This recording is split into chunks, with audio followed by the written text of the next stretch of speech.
Welcome back to another video, and what I'm talking about today are the top reasons I chose Davinci Resolve over Premiere.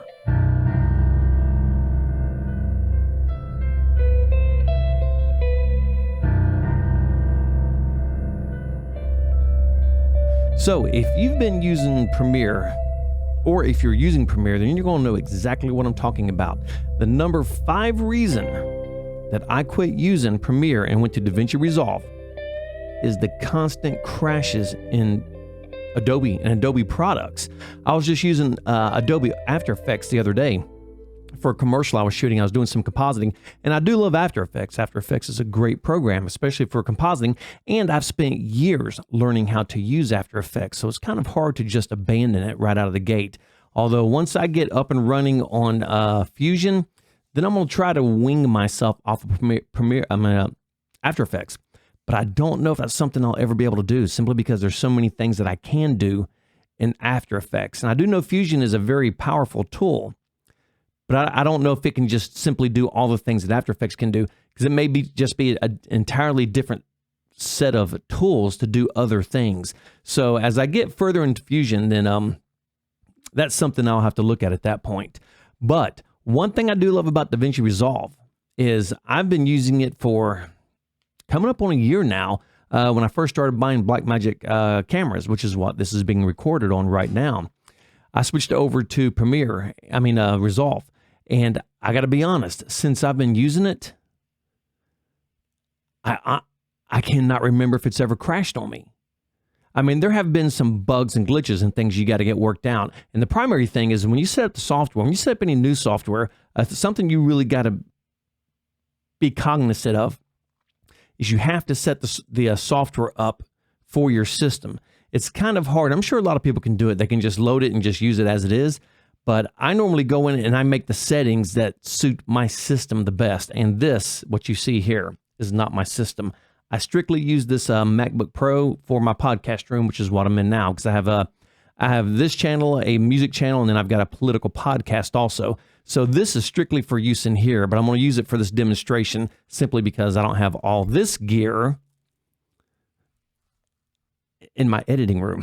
So this gets used for this. But I don't have any problems with Resolve crashing, which is amazing to me because I used Final Cut Pro 7. And it crashed a few times, but for all intent and purposes, Final Cut 7 was actually pretty good for what it was. And, a bazillion years ago.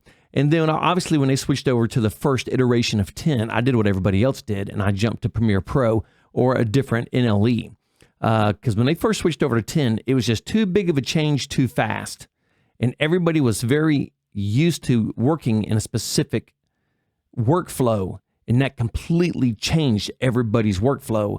And a lot of people just weren't down with that. So that's where Adobe really came to the forefront. And actually, that was their chance. When they made Final Cut 10, I didn't know a single person using it. Everybody I knew that used it, that was using Final Cut 7, made the jump to Premiere Pro because they were fairly similar in their usage. But that was Adobe's shot. That was their chance to do something stellar and dominate the market. But they didn't. They just kept updating the same crappy software. And even with all their updates, it does better things. But it's still laggy as hell. It still crashes like crazy. If you're using for my cameras, the Blackmagic cinema cameras, my 6K, if I want to shoot and I want to put RAW in it, I got to download plugins. Why does that not come? Do you know how many Blackmagic cinema cameras are on the market out there? Why does that not come in Adobe Premiere? I simply don't understand what their reasoning is here. But my number 5 reason for switching from Premiere or from Adobe products in general to Davinci Resolve is it does not crash.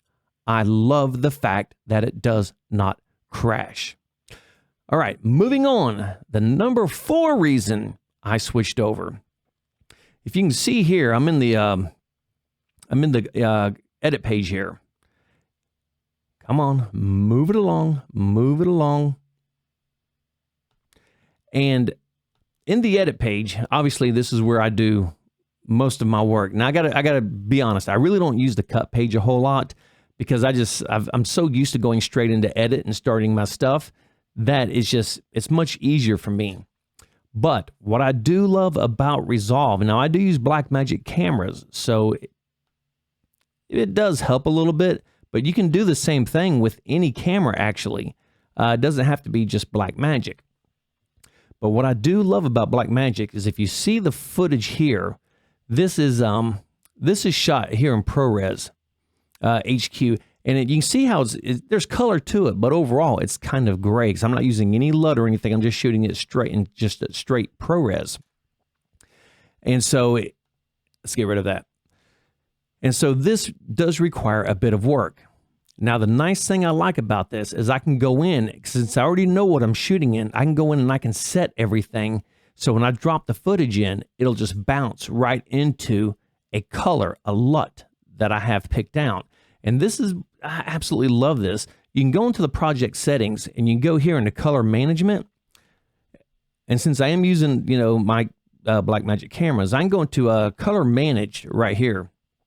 And you can see the output color space is SDR Rec 709, but I can shoot, and let's say I'm looking at whatever I want to shoot in.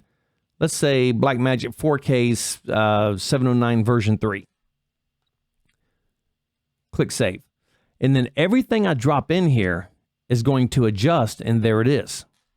It takes a second, especially on this computer. This is not the fastest computer, but it takes a second, especially on this PC, for that to set. But you can see the difference here is just astounding coming out of the gate. It gives me a very good jumping off point instantly.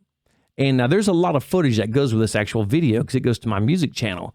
And every piece of footage that I drop in here is going to get this LUT, this first color, this first adjustment right out of the gate. Now this isn't really color grading.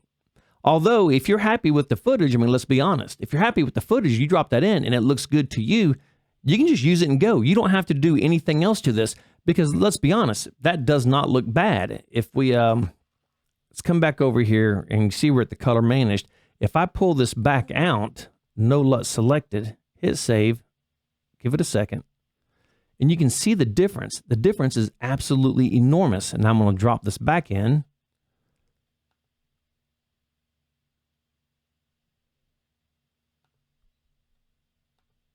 Hit save, give it a minute.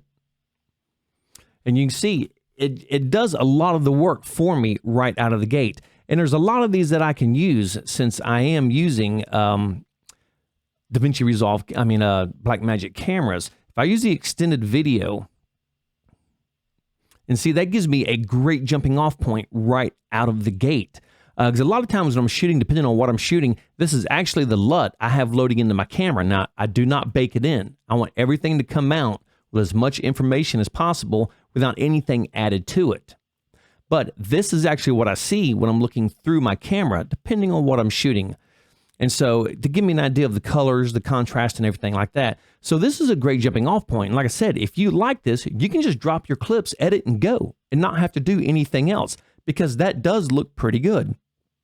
And you can see here, I do have a bit of red in my skin, but that's just inherent to me. I do have a bit of red in my skin color. Now, you can go to the parade after you drop this in, and this kind of gives you a good idea of what is going on here.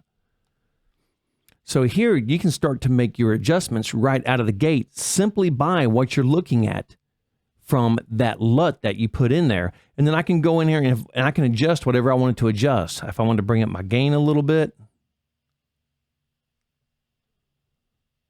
and then crush my shadows, and then I can add contrast. And granted, this is not a grade. I'm just kind of showing you everything that it does. And I can just keep moving on from there. That gives me a very good jumping off point to get started, especially if time is a factor.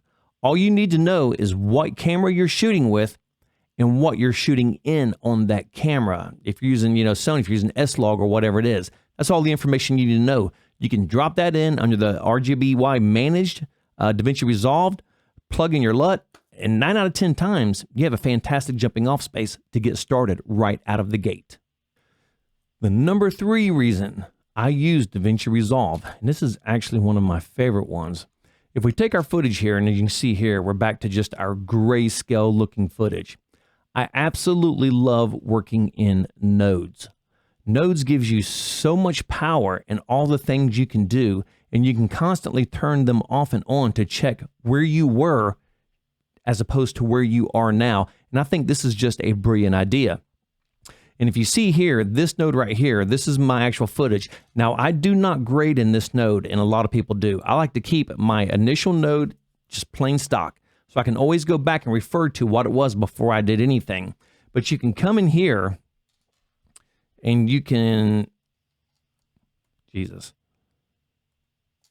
can add nodes, and you can obviously add them in parallel. Then you can come up to these nodes, and let's say we're going to change our node label. And for this one, we're just going to make this whatever we want this to be. We will set this one as color for the sake of argument. And for this one, we will set this one as, let's go to node label, and we'll set this one as contrast. And for this one right here, we'll set this one as NR.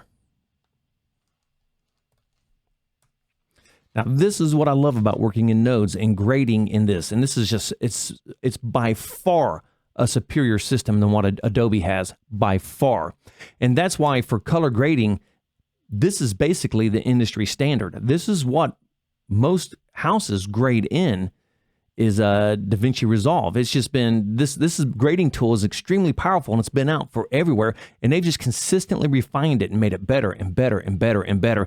And this is just an amazing and incredibly amazing grading tool for coloring your film, shorts, commercials, whatever you want to do. So on the first one right here, I can pick this node right here. And let's say I'm just going to add a little bit of color. And so what I'm going to do is I'm just going to make some adjustments here. And let's go to my offset. And I want to add a little bit of red into it. Warm it up just a little bit. So I'm going to bring in just a little bit of red. All right. Then I can go to my next one. Tell you what, I am going to add a node.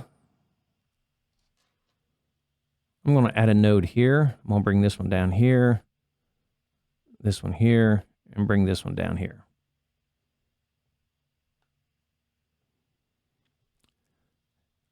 And then this one right here, I'm just going to name this adjustments. Adjust.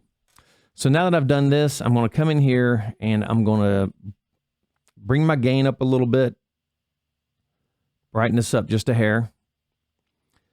And then I'm going to crush my shadows a little bit, darken it up. And I normally do like my shadows crushed. And the thing about color grading is there's no correct way to color grade. You color grade to what looks best to you. And I know you've seen 1,000 videos where everybody says, well, you bring the black and you bring it down to about right here. That's BS. Take the black to where you want the black. There is no specific rules to color grading. You grade to what looks best for you. And everything that I do, I like crushing my shadows a little bit. I like having my really black blacks. I'm not so much worried about the detail in the black parts because that is not the center of my focus, is detail in blacks. So I like crushing the blacks down. So I'll bring that down. As you can see them at the bottom line, I completely crush that down. And then I'm going to go to my contrast. And I'm going to crank my contrast up a little bit more. Let me go back to my adjustment wheel.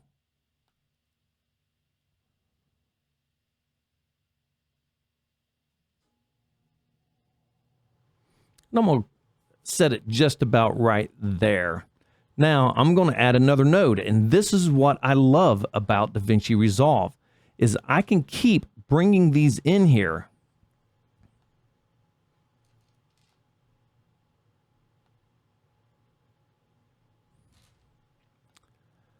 I can keep bringing these in here and making just infinite adjustments that I want. So what I'm going to do is I'm actually going to switch this one around. I'm going to label this one in R. Then I'm going to change the name on this one. And I'm going to call this one saturation. Now, granted, this is not how I would grade. I'm just giving you an idea of how nodes work and the things you can do. So now that I have this picture up here, now let's say I want to add a little saturation to it. So I can crank this up a little bit. make my colors really, really pop. Now, granted, you see how red my skin is here, so obviously I would not use this, but I'm kind of giving you an idea of why I love working in nodes. And then for the final step, let's say my video is extremely noisy, because now this one's not going to be bad because I got a tremendous amount of light shining throughout the room. But if you have a lot of dark spots, you're actually going to get some noise in it. So I can come in here, jump on my NR node, and then I can grab my go to the motion effects. You see the temporal NR here? And you know what? Since this is such a light video, I do not need to add noise reduction to this. But if you did, the best thing to do is come in here. You could choose the frames you want, how many frames it's going to look around. I usually choose 3. And then on your motion type here, where it says faster, faster is faster, but better is better. I will set mine on better. Then right here on Luma, when I change Luma to 15, it'll also change the chroma to 15. And that really will clean up quite a bit of the noise. And then, but if you have a tremendous amount of noise and that's not working for you, come over here to spatial noise reduction and do the same thing. From faster, take it to better. And then here, from small, I usually will go with medium and get off, move from small to medium. And then I'll change this again to 15. And both of those at 15 will absolutely clean up a tremendous amount of noise for you. And the reason I like doing it that way, because it's so easy and fast. I can do this in seconds and not have to really sit here and kind of work on cleaning up noise and making all these weird adjustments or anything. I can jump in here, set this up, bing, bing, done. So that is the number 3 reason that I love working on Davinci Resolve over Adobe Premiere. The number 2 reason that I love using Davinci Resolve over Adobe Premiere, and actually just about anything else. So let's just get that one out of the way. No more round tripping. Oh my God, this is the biggest time saver in the world. As you can see here, we have all of our tools right here at the bottom. I'm not having to go in and out of different programs. So if I'm working on this here, and I'm working on this piece of audio, I can simply bounce over to Fairlight. And in Fairlight, I can start doing all the work that I need to do, whatever it is I need to do. So we'll come in here, we'll normalize audio levels. We're taking this to -1, 1.2, close enough. Hit normalize. There's my audio. And it's just so much easier because once I've done this, when I go back over to my edit page, it's already adjusted here. I don't have to save it and then jump back to Adobe Premiere. I just simply go in here and click tabs of where I want to go. And another reason that I love working here is I can do everything here and go back and look at it on my actual edit page in real time. And that I absolutely love. If I come through here and I hit play,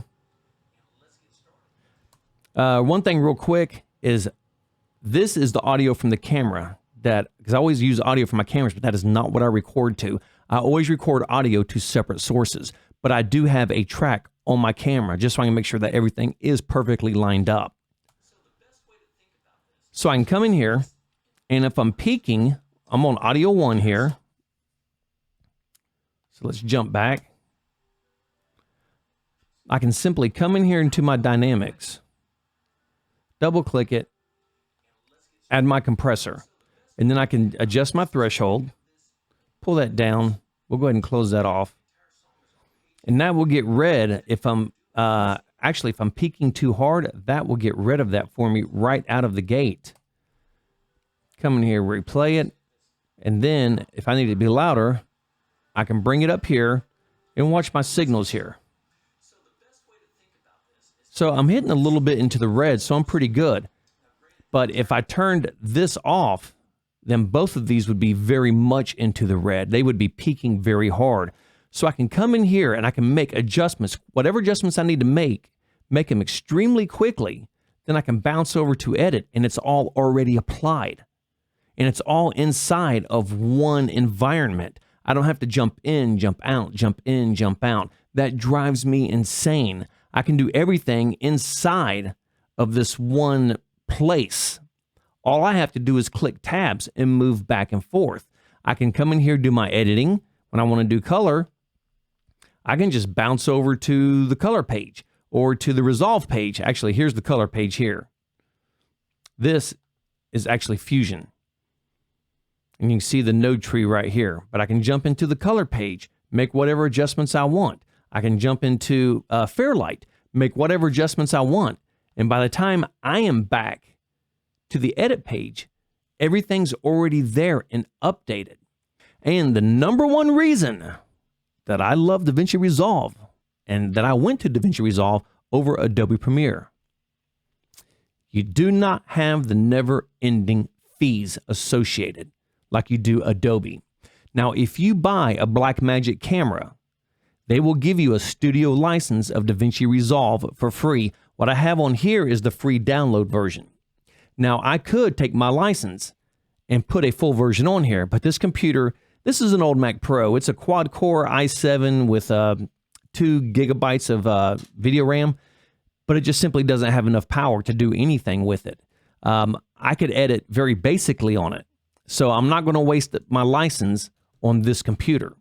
But now on my PC, which is just a beast that I actually do all my editing on, that's where I have my studio version. And if I ever upgrade to another powerhouse computer, then I will add the studio version onto that also. But guess what?